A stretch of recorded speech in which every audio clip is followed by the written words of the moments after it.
start of the IFG's day of events, a packed day at the Conservative Party virtual fringe conference. And I'm sorry for the slight late running of this. We had a slight technical hiccups, not entirely uncommon on this. Anyway, for this first discussion, I'm really so pleased to be joined by Michael Heseltine, Lord Heseltine, who has given a very, very little introduction to this audience. But as you know, was an MP from 1966 to 2001, has been an energetic commentator on all aspects of government policy, but particularly economic, industrial strategy, and of course, Brexit and future relations with the European Union. Lord Heseltine, very warm welcome. Thank you for joining us. Well, thank you very much indeed. It's good to be back at the Conservative Party conference. Something we might come on to, but let me start with what seems a really inescapable question these days. What is it reasonable to expect of a government handling coronavirus, and how do you think that this government has stacked up on that? I think the government's got a nightmare problem. It has to balance the economic viability of everything that we do with the responsibility to save lives. And it is a balance, and there are downsides whichever decision they take. But my own view is a pretty simple one. I'm not a scientist. I have no specialist knowledge of this subject, and I believe the government is doing as good a job as is practical in all the circumstances, and it's simply not up to people like me to sort of bellyache from the touchlines. I don't know that I would do anything different, and I have no way of knowing if I would do anything different. So I give them my support and pray to God that within the next 12 months we have a vaccine and this thing is behind us. But of course, the other thing that is to be said about COVID is that it has completely dominated the agenda, and the underlying double whammy, the second whammy of Brexit and how we cope with the British regeneration of its economy, that's just been lost to sight. And I'm afraid a lot of time has passed which should have been used to put in place constructive policies to deal with this much longer term and bigger problem. Well, let's come on to that point. I'm interested in your first discussion, your first answer, that you feel that the balance that the government has got between, if you like, supporting the economy and trying to deal with this, as you said, nightmarish crisis is broadly right, or one that you wouldn't second guess.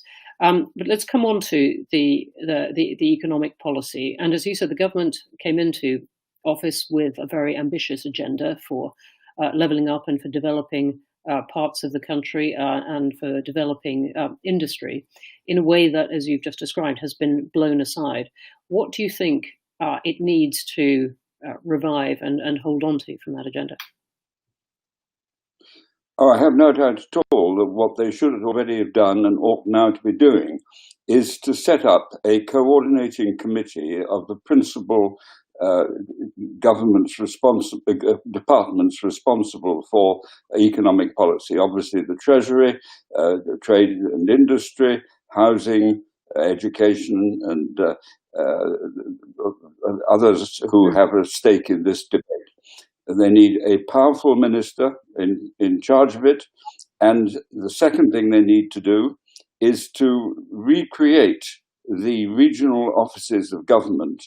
The government departments are all over the place, and they ought to be co-located in the particular region, say Birmingham, Manchester, Newcastle, wherever it may be, under a senior civil servant to bring about coordinated policy, because there is no coordinated policy. That is a very important part of what is missing.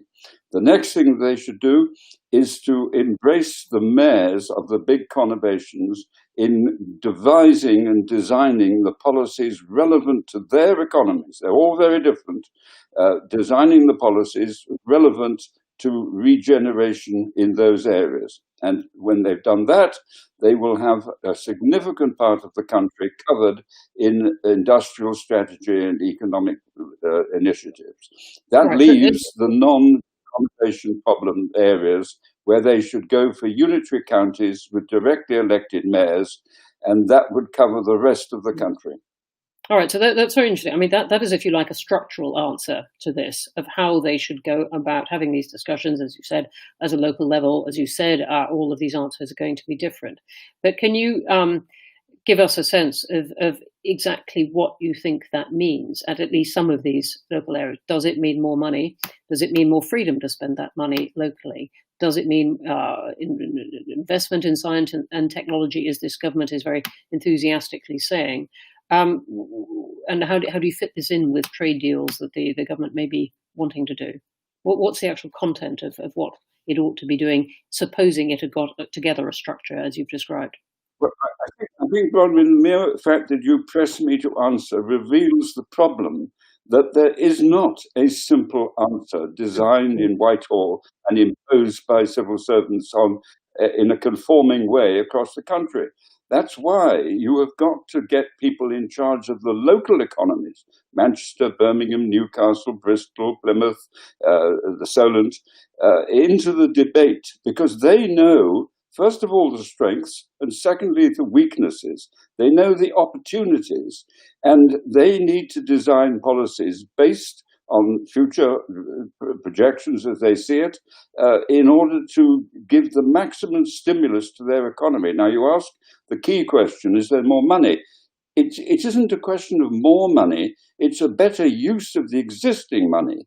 At the moment, what happens, and you're seeing this government doing it as well, is that they come up with some scheme which has been designed in London, and then they put that scheme, regardless of whether it's relevant to the individual requirements of the local economies. If you take where the problem begins, actually, education and skills, big parts of our provision of education and skills are not up to standard. They're not world competitive. And there's a sort of tolerance of this relatively low performance, which is absolutely unacceptable. And someone should be in charge. Well, I believe quite clearly it should be the local mayors, because there's no use thinking that the Department of Education in London, who have presided over this relative failure for decades, is going to deal with the issue. All right, so let me ask you this. We're talking here about decentralisation within England, but we've had 20 years of devolution of powers to Wales, Scotland, Northern Ireland. How do you think they have performed? Particularly, you're talking here about education and attracting industrial investment. I think very interesting that actually what Wales, Scotland, and Northern Ireland have done under the heading of devolution is actually to replicate Whitehall in Edinburgh, Cardiff, and Belfast. They have not devolved to their individual economies. There isn't a Welsh economy. There are 4, possibly 5 Welsh economies, and there has not been any devolution that reflects that. The same applies to Scotland. You think Glasgow, Edinburgh, self-evidently, but Dundee and Inverness and Highlands, these are separate economies requiring separate solutions and initiatives.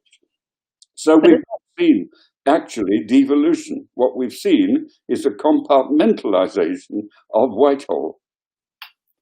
But isn't that always a possibility? If you provide for decentralisation, that actually it doesn't always happen in the way that you would think, or the way that you want it to happen.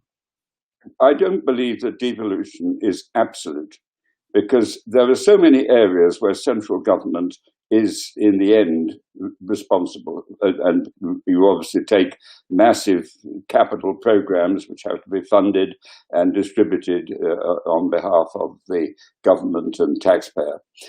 So actually devolution is a partnership, but the balance of the partnership today is absolutely top down. And what I'm strongly in favor of, and what actually is the replica of what's happening in every other advanced economy of which I have any knowledge, is to get the local experts, the local business people, the local public sector people, the local universities, into teams which coordinate the way policies are initiated there, and make them then come forward with their plans and on the basis particularly of how much local money will be added to what the government can afford. Even in the darkest days of 1981, when I was at the front line of all this, in Liverpool, we were getting £1.50 for every pound of public money. In London, in the Docklands, we were getting £10 of private money. So gearing, as well as the local relevance of the scheme and the coordination of strengths, is a very important part. Look across the world, every government works on this basis. I just want to pick you up. I think you would get a lot of support from many quarters for that kind of argument. But I just want to press this point about the devolved nations, regions of Britain, if you like, because we're coming into a year when the Scottish elections, in particular, are going to attract an awful lot of attention, and the government has the very firm desire to hold the union of the United Kingdom together. And I wondered what advice you would give the government, and indeed the devolved governments, about how to get that to work. Well, I'm afraid it goes back a long way, and the poll tax has a bitter memory associated with it. There's no doubt that a very serious part of the Scottish independence grew on the hostility of poll tax.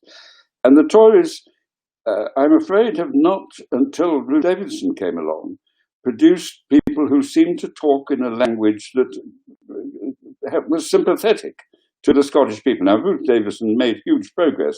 Sadly, she has decided she cannot continue in that role.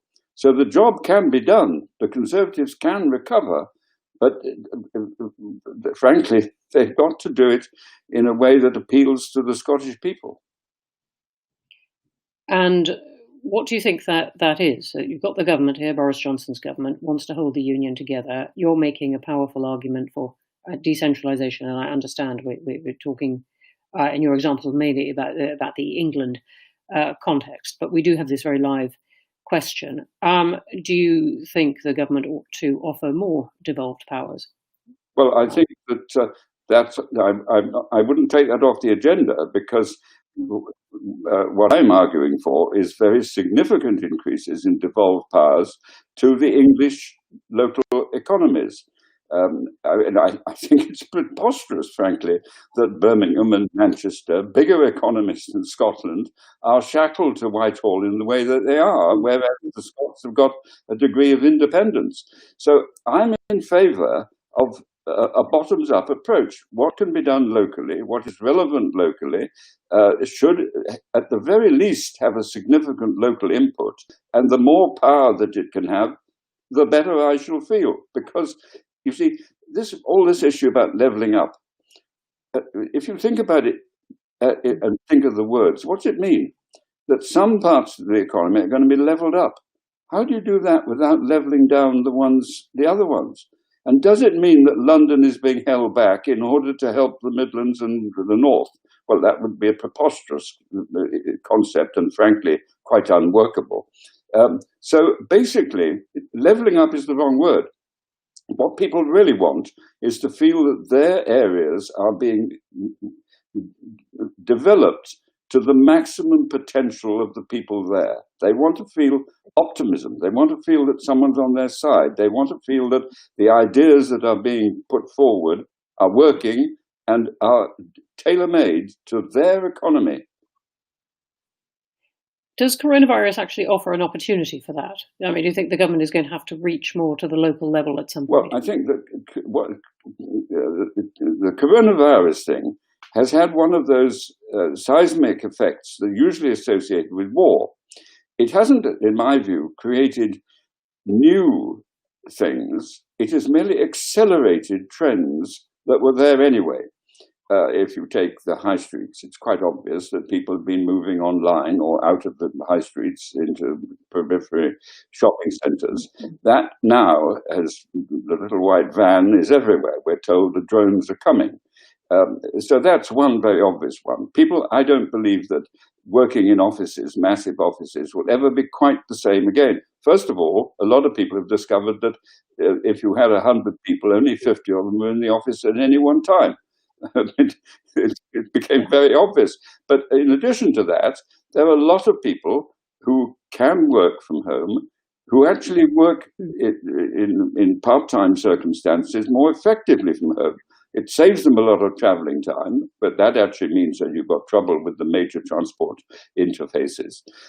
So there have been all sorts of changes, and there'll be many others, particularly in the development of the internet. So let me give you one that I find exciting, but I don't think the government is onto it. Look, this conversation you and I are having, it's a one-to-one. God knows how it comes about out of the ether up there. But in schools, the old idea of one teacher talking to 30 people with a formula of presentation of the subject, I believe that's going. The teacher should have electronic capability to adjust what they are saying to the aptitudes and interests of each individual student. And that would deal with the students who find it hardest to concentrate. Get them in some way interested in the subject. I don't know how it would be. I mean, I'll give you an example. I was a slow learner because I was bored, to be frank.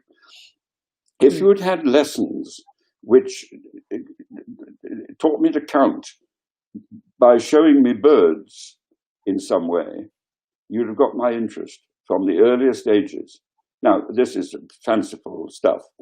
Basically, it's very simple. You go to the great British educational publishers and you get them to do deals with secondary schools or primary schools in this country.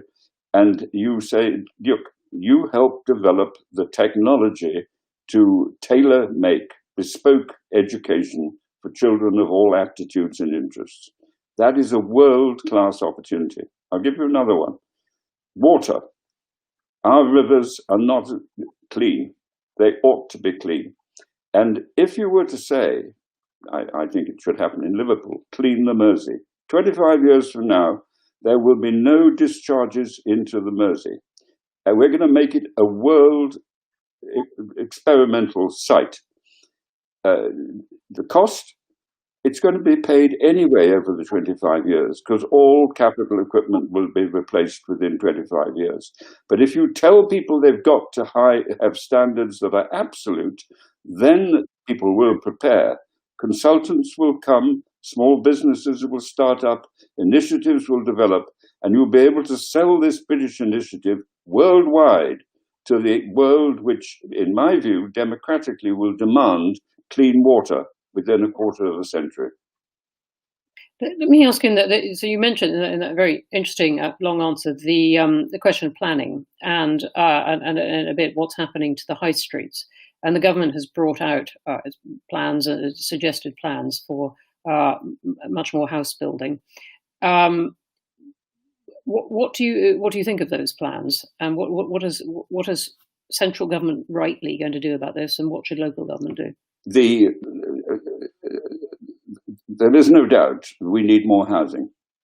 And I think there are two things that I would say. First, the maximum use should be made of existing land as opposed to taking new land.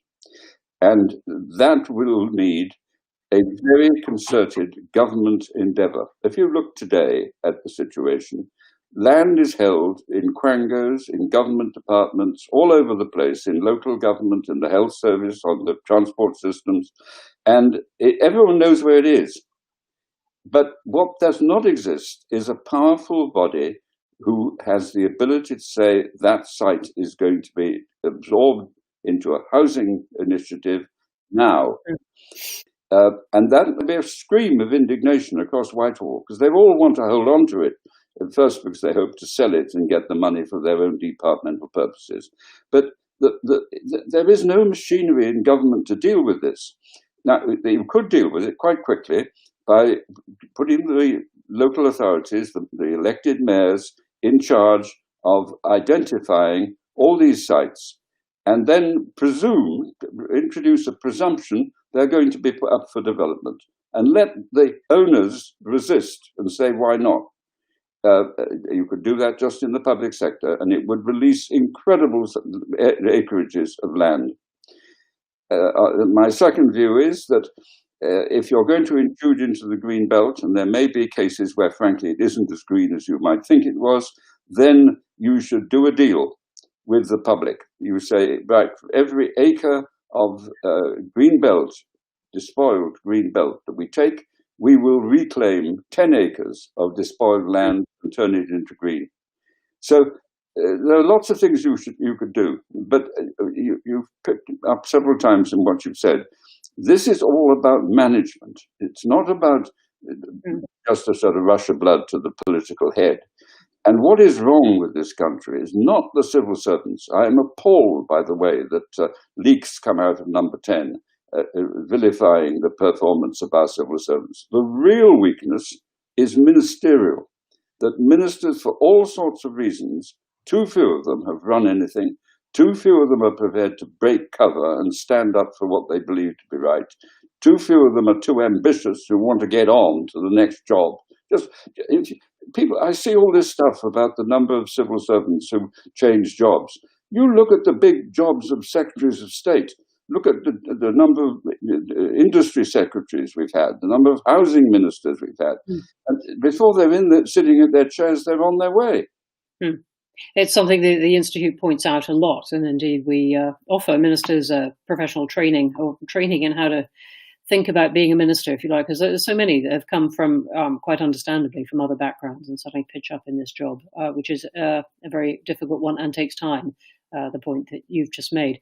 We're going to go on a few minutes because we started late. I just want to ask you about Brexit, and the Prime Minister has said that we can more than live without a deal with the EU. Your view? Well, you know, my views are well known. Brexit is a disaster. It's an unmitigated disaster at every level, economically, particularly. Britain is opting out of the top table. And all this stuff about a glorious future is just for the birds, frankly. Everybody knows that the world is shrinking. Giant economies are emerging who can afford things that we will never be able to afford alone. Europe may be able to. I created the European Space Agency in the 1970s because I could see what was happening. And as Minister responsible then, I was asked to subsidise for £6 million something that the British were doing because the French and Germans were doing it as well. I asked a simple question. How much does Europe spend on space in total, and how much does America spend? I'll never forget the figures. Europe, the total lot of us, 200 million a year. America, 1.2 billion a year. And this is where technology is injected through into the private sector. The American space program, the American defense program, buys technology for their industrial base on a scale beyond human imagination. The Chinese do it a different way. So where are we going to be in 5, 10, 15 years' time as a relatively small economy trying to push the technological frontiers? Do you think the government is wrong in its emphasis on science and technology, and what government can do to encourage that? No, of course they should be keen on those things, but there won't be the financial resources to keep Britain ahead, especially if we go on selling our companies without ever asking any questions once they make a success of those things. And let me just ask you, because we're going to have to come to the end pretty soon, but I've had a couple of questions in from people wondering your views on the next budget. Now, the next budget obviously is not going to be next month, November, but in the spring, and really goes to the question that is threading through a lot of this Conservative Party conference, which is what makes the Conservatives conservative, if you like. Is there a point at which the government should say, look, we really have to do something about addressing the national finances and therefore look at raising taxes and so on? I think that is right. I think the Chancellor has been innovative in trying to cope with this very difficult situation, but I'm appalled by the effect it's having on public finances, and it can't go on. There'll be a price to be paid. And I think that this is early in the Parliament. I think we've lost a year, but there's 4 years to go. And it would be much better to put in place a much more realistic appraisal of what taxes need to go up and what cuts in public expenditure need to be made, and take the flak now. But you've got 3-4 years in which to deliver the sort of results.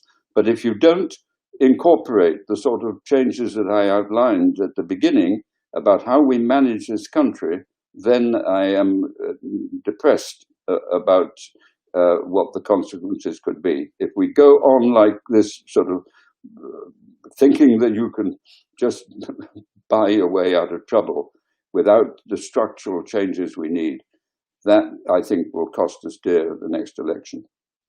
And so do you think at this point that there is really a clear distinction between Conservatives and Labour? How would you put words to that? Well, I tell you where the truth of the matter is. There's a clear distinction between the extreme of the Conservative Party and the extreme of the Labour Party. But the real world in which I inhabit and have inhabited all my political life, it's much harder to see where the boundaries are. And that if anything has emerged out of this COVID thing, that has become abundantly apparent. But you only have to look at the scale of public sector intervention in the private sector in any economy in the world to realize that partnership is the essence of the game. Working together, building on one's strengths together. All the things that I did in those dark days of Liverpool and onwards were about creating partnerships, about drawing the public and private sectors together. I mean, how the hell do you advance an economy technologically without your universities? And who pays for the universities? The taxpayers do. So, how are you going to advance in aerospace, in industries of that sort, which are largely financed by defense programs, unless you realize the interrelationship between the two? And you can go on and on. And if you think of the big industries of tomorrow, wind, for example, the big environmental industries, there is a huge interface of public sector activity involved, even in housing, which is on the agenda. Industrial housing will need force feeding in terms of contracts to get the private sector into the business. But if you want improving the supply of housing, particularly low-cost housing, industrialization, I think, is an important part of the solution. Well, on that, given that real-world deadlines are definitely impinging on us, even if we're acting virtually, we're going to have to wrap it up. Michael Heseltine, thank you very much indeed for joining us at the start of this. And for everyone watching, sit tight for our next event, which is at 9:30 and is absolutely relevantly, given what we have just been discussing, it is on how government can take its manifesto forward in the world after coronavirus, which is not yet with us. Again, Michael Heseltine, thank you very much indeed. Thanks all for your questions and for joining us. Thank you very much. Goodbye.